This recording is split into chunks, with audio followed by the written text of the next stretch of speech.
ಈ ಸಿಡಿಲ ಮರಿ ಇಟ್ಕೊಳ್ಳೋದು ಕಷ್ಟ, ಏನಾದರೂ ಹೆಚ್ಚು ಕಮ್ಮಿ ಆಗುತ್ತೆ. ಶಹಾಜಿ ಮಹಾರಾಜರು ಬೆಂಗಳೂರಲ್ಲಿ ಇದ್ದಿದ್ದರಿಂದ ಇಲ್ಲಿಯ ದೇವಸ್ಥಾನಗಳು ಮಠ ಮಂದಿರಗಳು ಸ್ವಲ್ಪ ಸುರಕ್ಷಿತವಾಗಿದ್ದವು ಅಂತೇಳಿ ಹೇಳ್ಬೋದು. ಬೆಳಗ್ಗೆ 4:15 ಬ್ರಾಹ್ಮಿ ಮುಹೂರ್ತದಲ್ಲಿ ಎದ್ದರೆ ಅಲ್ಲಿಂದ ಅವರ ಶಿಕ್ಷಣ ಪ್ರಾರಂಭವಾದರೆ ರಾತ್ರಿ ಮಲಗುವ ತನಕ ಸಂಪೂರ್ಣ ಒಂಥರ ಸರ್ವತೋಮುಖ ಶಿಕ್ಷಣ. ಈ ಪ್ರಕೃತಿ, ಗುಡ್ಡ ಬೆಟ್ಟ ನದಿ ಕಲ್ಲು ಬಂಡೆ ಮರ ಗಿಡ ಹಕ್ಕಿ ಪ್ರಾಣಿ ಅವುಗಳ ಕೂಗು ಅದು ಅನುಕರಣೆ ಮಾಡೋದು, ಅವುಗಳೇ ಬ್ರಹ್ಮಾಸ್ತ್ರ. ಶಿವಾಜಿ ಮಹಾರಾಜರು ಕದ್ದು ಕೂತಿರ್ತಾರೆ, ಒಬ್ಬ ಸರ್ದಾರನ್ನು ಕಳಿಸ್ತಾರೆ, ಏನು ನಾವು ಶರಣಾಗತಿ ಆಗ್ತೀವಿ, ನಮ್ಮ ಮೇಲೆ ಪ್ರಹಾರ ಮಾಡಬೇಡಿ. ಇಬ್ಬರು ಎದುರು ಬದ್ರು ಬಂದು ಯುದ್ಧ ಮಾಡಿದರೆ ಶಿವಾಜಿ ಮಹಾರಾಜರು ಒಂದು ಅರ್ಧ ಗಂಟೆಯಲ್ಲಿ ಧೂಳಿಪಟ ಆಗ್ತಾರೆ, ಸೋತೋಗ್ತಾರೆ. ಶಿವಾಜಿ ಮಹಾರಾಜರು ಒಂದು ಪತ್ರ ಬರ್ತಾರೆ, 15 ದಿನದ ನಂತರ ಭೇಟಿ ಆಗ್ತೇನೆ, ಆದರೆ ನೀವು ಪ್ರತಾಪ್ಗಢಕ್ಕೆ ಬನ್ನಿ, ಅಲ್ಲಿ ನಿಮಗೆ ನಾನು ರಸ್ತೆ ಎಲ್ಲ ಮಾಡಿಕೊಡ್ತೀನಿ ಅಂತೇಳಿ ಅಲ್ಲಿಂದ ಒಂದು ಎಲ್ಲಿ ನೋಡಿದ ಮುತ್ತು ವಜ್ರ ಅದು ಇದು ಎಲ್ಲ. ಇವನಿಗೆ ಅಫ್ಜಲ್ ಖಾನ್ಗೆ ಹೊಟ್ಟೆವರಿ.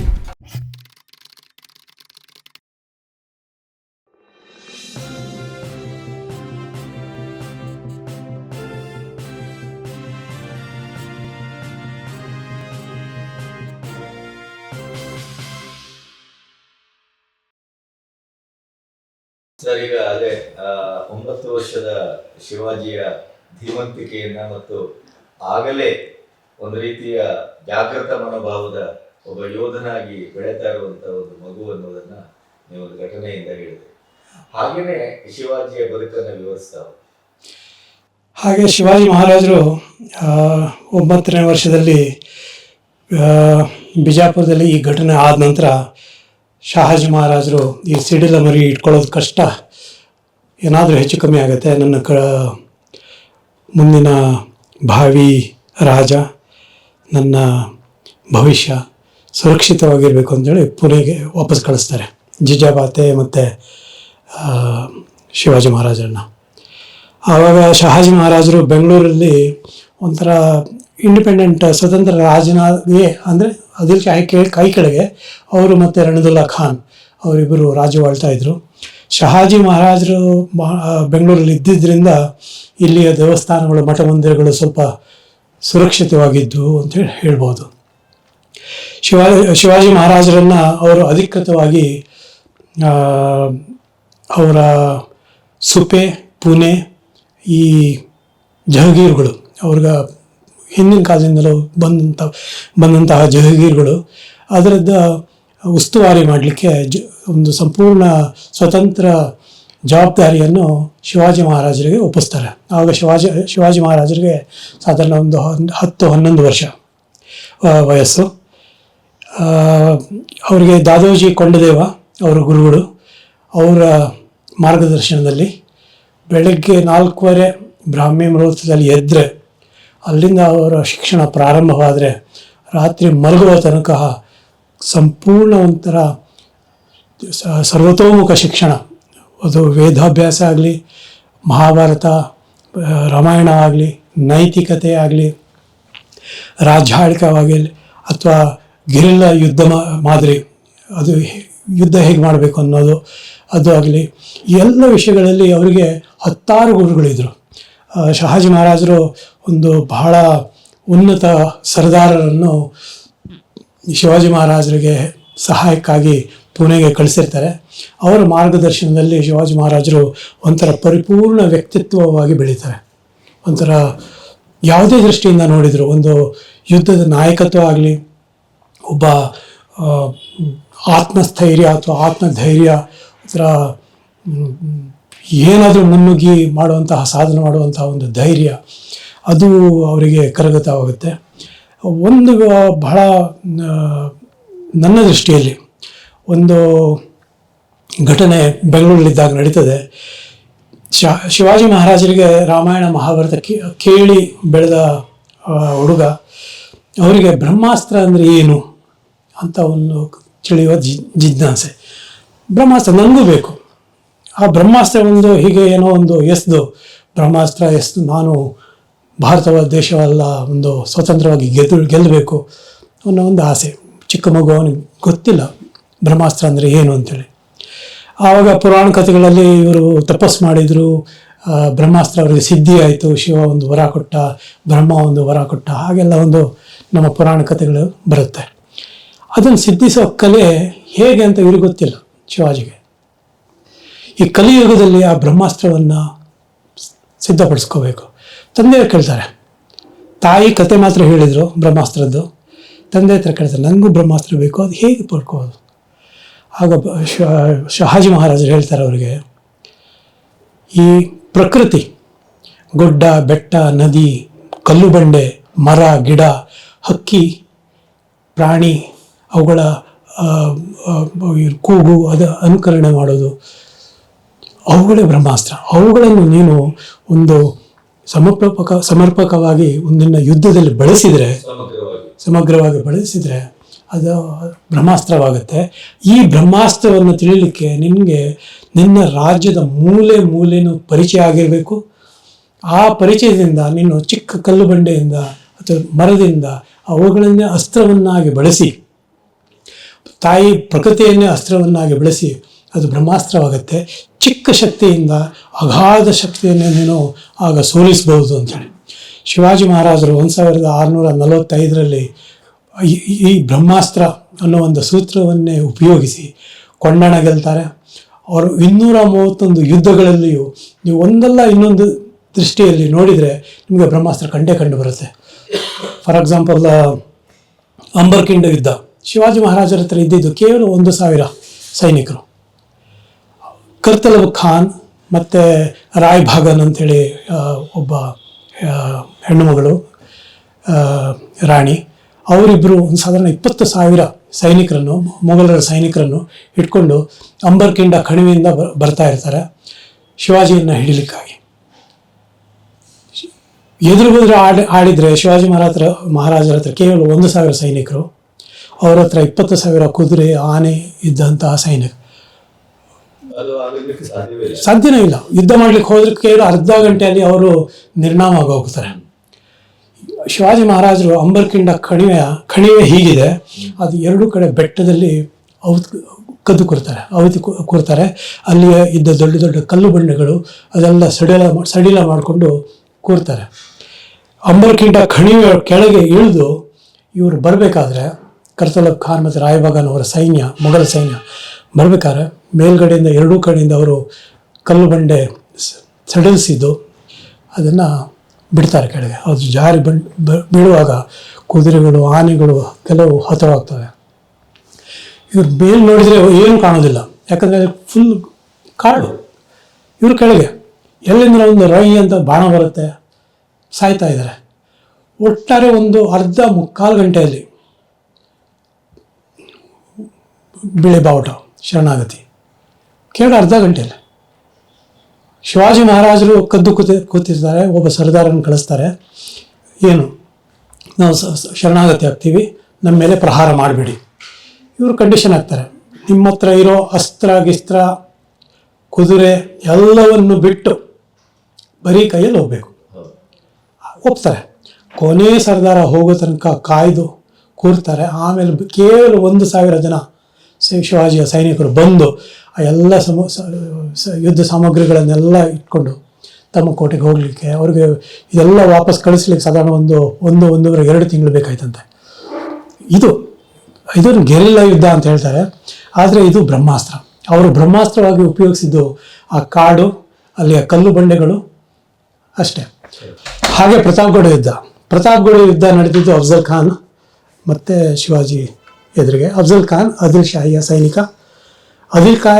ಸೈನಿಕ, ಶಿವಾಜಿಯ ಸ್ವಂತ ಮಾವ, ನಿಂಬಾಳ್ಕರ್ ಫ್ಯಾಮಿಲಿ. ಅವರು ಆದಿಲ್ ಶಾಹಿ ಕಡೆ, ಅಫ್ಜಲ್ ಖಾನ್ ಕಡೆ. ಶಿವಾಜಿ ಮಹಾರಾಜರು ಪ್ರತಾಪ್ಗಢ ಕೋಟೆಯಲ್ಲಿ ಇರ್ತಾರೆ. ಅವರಿಗೆ ಪ್ರಸ್ಥಭೂಮಿ ಅಂದರೆ ಒಂದು ಸಮತಟ್ಟಾದ ಯುದ್ಧ ಭೂಮಿಯಲ್ಲಿ ಎಳ್ಕೊಂಡು ಬರಬೇಕು. ಅದೊಂದು ಮಾನಸಿಕ ಯುದ್ಧ. ಅಫ್ಜಲ್ ಖಾನ್ ಆಡಿದ ಆಟಗಳು, ಮಾನಸಿಕ ಯುದ್ಧದ ಆಟಗಳು, ಅದು ಮಾಡಿದ ರಣನೀತಿ, ಅದಕ್ಕಾಗಿ ಇವರು ಕೌಂಟರ್ ಸ್ಟ್ರಾಟಜಿ ಶಿವಾಜಿ ಮಹಾರಾಜರದ್ದು ಅದು ಏನು ಅಂತೇಳಿ ಅದು ನನ್ನ 2ನೇ ಪುಸ್ತಕದಲ್ಲಿ ವಿವರ ಮಾಡಿದ್ದೀನಿ. ಇದು ಪ್ರತಾಪ್ಗಢದಲ್ಲಿ ಬಹಳ ವಿವರಣಾತ್ಮಕವಾಗಿ ಹೇಳಿ, ಯಾಕಂದ್ರೆ ಜನರಿಗೆ ಗೊತ್ತಾಗಲಿ ಅಂತ. ಹೌದು, ಇದು ಪ್ರತಾಪ್ಗಢ ಯುದ್ಧ, ಅದರದ್ದು ರಣನೀತಿ ಬಹಳ ರೋಚಕ. ಇವರು ಅಫ್ಜಲ್ ಖಾನ, ಅವನ ರಣನೀತಿ ಏನಿತ್ತು ಅಂತ ಹೇಳಿದರೆ, ಅವನ ಹತ್ರ ಒಂದು 30-35 ಸಾವಿರ ಸೈನಿಕರು. ಶಿವಾಜಿ ಮಹಾರಾಜರ ಹತ್ರ 3-3.5 ಸಾವಿರ, 1:10. ಇವರ ಹತ್ರ ಒಂದಿದ್ರೆ ಅವ್ರ ಹತ್ರ 10 ಪಟ್ಟು ಜಾಸ್ತಿ. ಇಬ್ಬರು ಎದುರುಗೋದ್ರು ಬಂದು ಯುದ್ಧ ಮಾಡಿದರೆ ಶಿವಾಜಿ ಮಹಾರಾಜರು ಒಂದು ಅರ್ಧ ಗಂಟೆಯಲ್ಲಿ ಧೂಳಿಪಟ ಆಗ್ತಾರೆ, ಸೋತೋಗ್ತಾರೆ. ಅವರಿಗೂ ಗೊತ್ತು, ಇವರಿಗೂ ಗೊತ್ತು. ಅಫ್ಜಲ್ ಖಾನನ ರಣನೀತಿ ಶಿವಾಜಿ ಮಹಾರಾಜರನ್ನು ಕೆರಳಿಸಿ ಕ್ರೋಧಪಟ್ಟು ಅವರು ಜಾವಳಿ ಅರಣ್ಯದಲ್ಲಿ, ಅಂದರೆ ಪ್ರತಾಪ್ಗಢ ಇದ್ದ ಜಾವಳಿ ಅರಣ್ಯ ಪ್ರದೇಶದಿಂದ ಅವರನ್ನು ಎಳೆದು ಪ್ರಸ್ಥಭೂಮಿಗೆ, ಅಂದರೆ ಸಮತಟ್ಟಾದ ಬಯಲು ಭೂಮಿಗೆ ತಂದು ಅಲ್ಲಿ ಯುದ್ಧ ಮಾಡಬೇಕು ಅನ್ನೋ ಒಂದು. ಅದು ಮಾಡಲಿಕ್ಕೆ ಏನು ಮಾಡಬೇಕು?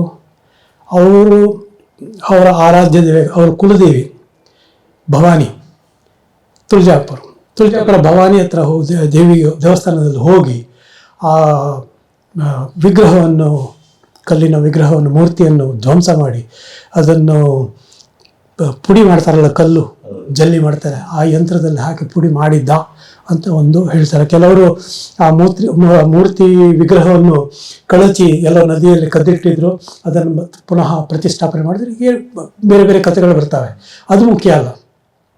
ಅಲ್ಲಿ ಹೋಗಿ ಅಲ್ಲಿ ಆ ದೇವಸ್ಥಾನದ ಒಳಗೆ ಗರ್ಭಗುಡಿಯಲ್ಲಿ ಹಸುವನ್ನು ಕೊಂದು ಹಾಕಿ ಅದರ ರಕ್ತ ಎಲ್ಲ ಚೆಲ್ಲಿ, ಯಾಕೆ? ಶಿವಾಜಿ ಕೋಪ ಬರಬೇಕು.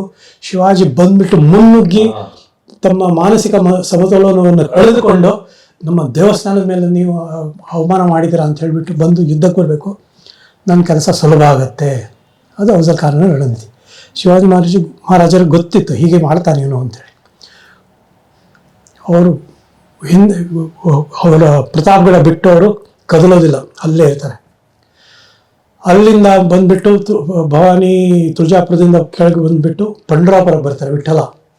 ವಿಠ್ಠಲನ ಹತ್ರ ಬರ್ತಾರೆ. ವಿಠ್ಠಲನ ಅವ್ರು ಬರ್ತಾನೆ ಅಂತ ಗೊತ್ತಿತ್ತು. ಅವರು ಭಕ್ತಾದಿಗಳು ವಿಠ್ಠಲನ ಮೂರ್ತಿಯನ್ನು ಅಲ್ಲಿ ನದಿಯಲ್ಲಿ ಒಂದು ಕೌತಿಟ್ಟು ಅಲ್ಲಿ ಬರ್ತಾನೆ. ಅಲ್ಲಿ ಬರುವಾಗ ಮೂರ್ತಿ ಇಲ್ಲ. ಕೋಪದಿಂದ ಅದೇ ಹಸು ಕಡ್ದು ಹಾಕೋದು, ಅದ್ರದ್ದು ರಕ್ತ ಗೀತ ಎಲ್ಲ ಮಾಡೋದು, ಧ್ವಂಸ ಮಾಡೋದು, ಅದು ಮಾಡ್ತಾನೆ. ಅದು ಎಲ್ಲ ವಿಷಯ ಗೂಢಚಾರದ ಮೂಲಕ ಶಿವಾಜಿ ಮಹಾರಾಜಿಗೆ ತಲುಪಬೇಕು. ಆಗ ಅವನು ನೋಡ್ಕೊತಾ ಇದ್ದ. ಅಫ್ಜಲ್ ಖಾನ್ ಚಕಾರ ಎತ್ತಿಲ್ಲ.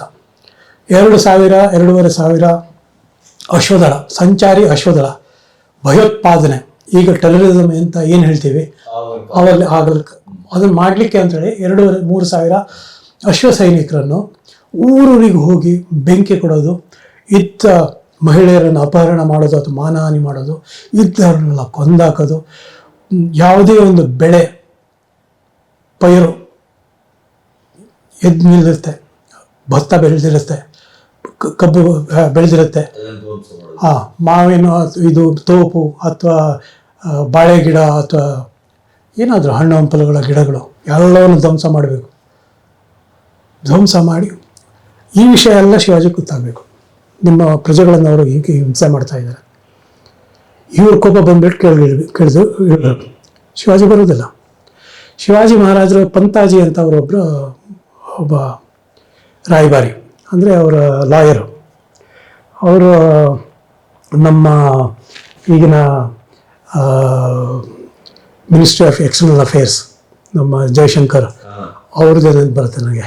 ಪಂತಾಜಿ ಹಾಗೆ ಭಾಳ ಚಾಲಕಿ, ಮಾತಿನ ಮೇಲೆ ಇಷ್ಟೊಂದು ಹಿಡಿತ ಅಂತ ಹೇಳಿದರೆ ಪಂತಾಜಿಯವ್ರಿಗೆ. ಅವ್ರು ಪಂತಾಜಿಗೆ ಹೋಗೋದು, ಅಫ್ಜಲ್ ಖಾನಿಗೆ ಒಳ್ಳೆ ಬೆಲೆ ಬಾಳುವ ಉಡುಗೊರೆ ಕೊಡೋದು. ಅಫ್ಜಲ್ ಖಾನ್ ಎಲ್ಲಿದ್ದರು, ಶಿವಾಜಿ ತುಂಬ ಹೆದರಿಬಿಟ್ಟಿದ್ದಾನೆ, ನಿಮ್ಮ ಎದುರಿಗೆ ಅವನು ಶಿವಾಜಿ ಏನಿಲ್ಲ, ಅವನು ಇಲಿ ಹೆದರು ಬುಕ್ಕ, ನೀವು ನೋಡಿದ್ರೆ ಅವನು ಹೆದರ್ಕೊಂಡು ಬಿಡ್ತಾನೆ, ಅವನು ಬರೋದಿಲ್ಲ ಖಂಡಿತವಾಗಿ, ನೀವೇ ಬನ್ನಿ ಸರ್, ನೀವೇ ಬರಬೇಕು, ಪ್ರತಾಪ್ಗಢಕ್ಕೆ ಬನ್ನಿ. ಇಲ್ಲ ನಾನು ಬರಲಿಕ್ಕಾಗಲ್ಲ, ಅವ್ರಿಗೆ ಬರಲಿಕ್ಕೆ ಹೇಳಿ. ಇಲ್ಲ ನೀವು ವಾಯಿ ತನಕ ಬನ್ನಿ, ಅಂದರೆ ಪ್ರತಾಪ್ಗಢದ ಒಂದು ಗಡಿ ಒಂದು 7-8 ಕಿಲೋಮೀಟರ್ ಹತ್ತಿರ, ವಾಯಿ ಹತ್ರ ಬನ್ನಿ ಅಂತ ಒಂದು ಊರದು, ಅಲ್ಲಿ ತನಕ ಆದರೂ ಬನ್ನಿ ಅಂತ. ವಾಯಿ ತನಕ ಬರ್ತಾರೆ. ವಾಯಿ ತನಕ ಬಂದು ನನಗೆ ಭೇಟಿ ಆಗಬೇಕು ಶಿವಾಜಿ ಅಂತೇಳಿ. ಶಿವಾಜಿ ಮಹಾರಾಜರು ಒಂದು ಪತ್ರ ಬರ್ತಾರೆ, 15 ದಿನದ ನಂತರ ಭೇಟಿ ಆಗ್ತೇನೆ, ಆದರೆ ನೀವು ಪ್ರತಾಪ್ಗಢಕ್ಕೆ ಬನ್ನಿ, ಅಲ್ಲಿ ನಿಮಗೆ ನಾನು ರಸ್ತೆ ಎಲ್ಲ ಮಾಡಿಕೊಡ್ತೀನಿ ಅಂತೇಳಿ ಅಲ್ಲಿಂದ ಒಂದು ರಣತೊಂಡಿ ಅಂಥೇಳಿ ಒಂದು ಜಾಗ ಇದೆ. ಅದೊಂದು ಕಾಡಲ್ಲಿ ಒಂದು ಕಡಿದು ಅದು ಕಲ್ಲೆಲ್ಲ ಹಾಕಿ ಅಷ್ಟೆಲ್ಲ ಸೈನಿಕರು ಬರೋ ಹಾಗೆ ಅವರಿಗೆ ವ್ಯವಸ್ಥೆ ಮಾಡ್ತಾರೆ. ಕೇವಲ 15 ದಿವಸದಲ್ಲಿ ರಸ್ತೆ ತಯಾರು ಮಾಡ್ತಾರೆ. ಎರಡು ಅಕ್ಕಪಕ್ಕದಲ್ಲಿ ಫುಲ್ಲು ಕಾಡು, ಅಲ್ಲೆಲ್ಲ ಶಿವಾಜಿಯ ಸೈನಿಕರು ಬಂದು ಎಲ್ಲ ಅಬ್ಸರ್ವ್ ಮಾಡ್ತಾ ಇದ್ದಾರೆ. ಇವರು ಬರೋ ದಾರಿಯಲ್ಲಿ ಇವರಿಗೆ ಒಳ್ಳೆ ಔತಣ, ಊಟ ತಿಂಡಿ ತೀರ್ಥ ಎಲ್ಲ ಎಷ್ಟು ಬೇಕೋ ತಿನ್ನು. ಅವ್ರಿಗೆ ಅನ್ನೋ ಒಂಥರ ಯುದ್ಧ ಅನ್ನೋ ಒಂದು ಸೀರಿಯಸ್ನೆಸ್ಸು ಮರ್ತೋಗಿ ಯಾವುದೋ ಒಂದು ಯಾವುದೋ ಒಂದು ಉತ್ಸವಕ್ಕೆ ಬಂದಿದ್ದೀವಿ, ಯಾವುದೋ ಒಂದು ಎಂಜಾಯ್ ಮಾಡ್ಲಿಕ್ಕೆ ಬಂದಿದ್ದೀವಿ, ಎಕ್ಸ್ಕರ್ಷನಿಗೆ ಬಂದಿದ್ದೀವಿ, ಕಾಡಿನ ಮುಖಾಂತರ ಸಿಕ್ಕಾಬಟ್ಟೆ ತಿನ್ನಿಸೋದು, ಬಿರಿಯಾನಿ ಅದು ಇದು ಸಿಕ್ಕಾಬಟ್ಟೆ ತಿನ್ನಿಸೋದು, ಸಖತ್ತಾಗಿ ಕುಡಿಸೋದು. 35,000 ಜನನೂ ಬರ್ತಾರೆ. ಅಲ್ಲಿ ಮಾರ್ಗದಲ್ಲಿ ಅವರಿಗೆ ಏನು ವಸ್ತು ಬೇಕಾದ್ರೂ ತಗೊಳ್ಬೋದು, ಪರ್ಚೇಸ್ ಮಾಡ್ಬೋದು. ಅಲ್ಲಲ್ಲಿ ಸಾಲೆಗಳು, ಅಂಗಡಿಗಳು ಎಲ್ಲ ಎರಡೂ ಕಡೆ ಅಕ್ಕಪಕ್ಕದಿಂದ ಶಿವಾಜಿಯ ಸೈನಿಕರು ಕಾಡಿಂದ ಇವರನ್ನು ಅಬ್ಸರ್ವ್ ಮಾಡೋದು, ಹೇಗೆ ಬರ್ತಾ ಇದ್ದಾರೆ. ಅವರು ಬರುವಾಗ ಅವರಿಗೆ ಒಂದು 15 ಕಿಲೋಮೀಟರ್ ದಾರಿ, ಅಲ್ಲಿಂದ ಅವ್ರದ್ದು ತೋಪುಗಳು, ಫಿರಂಗಿಗಳು, ಆನೆಗಳು ಎಲ್ಲ ಬರುವಾಗ ಸೊ ಅದು ವೇಗವಾಗಿ ಬರಲಿಕ್ಕೆ ಆಗೋದಿಲ್ಲ. 1 ವಾರದಲ್ಲಿ ಅವರು ಸಖತ್ತಾಗಿ ತಿಂದು ಊಟ ಮಾಡಿ ಮಜಾ ಮಾಡಿ ಬಂದರು. ಪ್ರತಾಪಗಢ ಯುದ್ಧದ ಕೆಳಗೆ ಬಂದರು. ಅಲ್ಲಿ ಒಳ್ಳೆ ವೈಭವೋಪೇತ ಒಂದು ಡೇರೆ ಹಾಕಿದರು. ಆ ಡೇರೆಯಲ್ಲಿ ಎಲ್ಲಿ ನೋಡಿದ್ರು ಮುತ್ತು ವಜ್ರ ಅದು ಇದು ಎಲ್ಲ. ಇವನಿಗೆ ಅಫ್ಜಲ್ ಖಾನ್ಗೆ ಹೊಟ್ಟೆವರಿ, ಅವನು ಹೊಟ್ಟೆವರಿ ಆಗ್ಬೇಕಂತಾನೆ ಅದೇ ಮಾನಸಿಕ ಯುದ್ಧ. ಅವನು ಮಾಡಿದ ಮಾನಸಿಕ ಯುದ್ಧ ತಂತ್ರನೇ ಬೇರೆ, ಸೈಕಲಾಜಿಕಲ್ ವಾರ್ಫೇರ್. ಶಿವಾಜಿ ಮಾಡಿದ್ದೆ. ಇವನಿಗೆ ಅಫ್ಜಲ್ ಖಾನಿಗೆ ಮಾನಸಿಕ ಸ್ಕೋಪದ ಬಂದು ಶಿವಾಜಿ ಹತ್ರ ಒಬ್ಬ ಕುಣಬಿ ರೈತ, ಅಂದರೆ ಕುಣಬಿ ಅಂದರೆ ರೈತನ ಮಗ ಅಂತ ಅವನು ಕರೆಯೋದು. ಶಿವಾಜಿ ಮಹಾರಾಜ ಕ್ಷತ್ರಿಯ ರಾಜ, ಆ ವಿಷಯ ಬೇರೆ. ಆದರೆ ಇವನು ಅವಹೇಳನ ಮಾಡಲಿಕ್ಕೆ ಕುಣಬಿ ರೈತನ ಮಗ ಅಂತಲೇ ಹೇಳೋದು. ನೀನೊಬ್ಬ ರೈತನ ಮಗನ ಹತ್ರ ಇಷ್ಟೊಂದು ವಜ್ರ, ನಮ್ಮ ನಿಜಾಮನ ಹತ್ರನೂ ಇಲ್ಲ, ಇದು ನಮ್ಮ ಪ್ರಧಾನಮಂತ್ರಿಗಳ ಹತ್ರನೂ ಇಲ್ಲ, ನಮ್ಮ ಮಹಾರಾಜರ ಅರಮನೆಯಲ್ಲೂ ಕಾಣಲಿಕ್ಕೆ ಬರಲ್ಲ. ಅಷ್ಟೆಲ್ಲ ಮುತ್ತು ವಜ್ರ ಎಲ್ಲ ನೇತಾಕಿದ್ದೀರ. ಎಲ್ಲಿ ನೋಡಿದ್ರು ರೇಷ್ಮೆ ಕವಚ, ಎಲ್ಲಿ ನೋಡಿದ್ರು ಸಿಂಹಾಸನ. ಇದು ಇಷ್ಟೆಲ್ಲ ದುಡ್ಡಿನಿಂದ ಎಲ್ಲಿಂದ ಬಂತು? ಕೋಪ. ಕೋಪದಿಂದ ಕ್ರೋಧದಿಂದ ಕುದಿತಾ ಇದ್ದಾನೆ ಶಿವಾಜಿ ಮಹಾರಾಜರು. ಅದೇ ಬೇಕು, ಯಾಕಂದರೆ ಒಂದು ವಿವೇಚನಾ ಶಕ್ತಿ ಹೋಯಿತು, ಕಳ್ಕೊಂಡ.